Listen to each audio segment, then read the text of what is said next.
So, ito po guys, nagtatanim po kami ng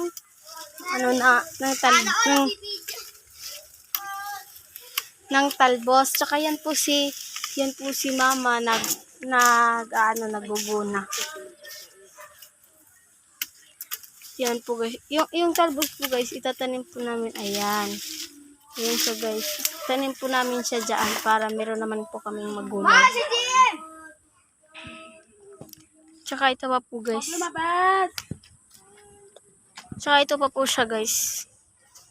Ito pa siya. Ayan. Medyo malaki na po siya guys. Medyo malaki na siya na talbos ng kamote. Ayan po yung aso namin sama-sama. Ang kulit-kulit. So ayan guys. Ang kulit-kulit ng kapatid namin. Ayan siya guys. Diyos ko naman itong mga batang ko. Hubad ka na kahubad. Ayan guys, sa kahubad mo yung isa kong kapatid do.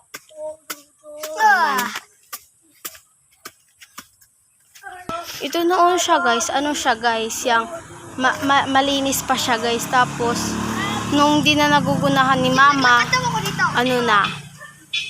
marami ng damo.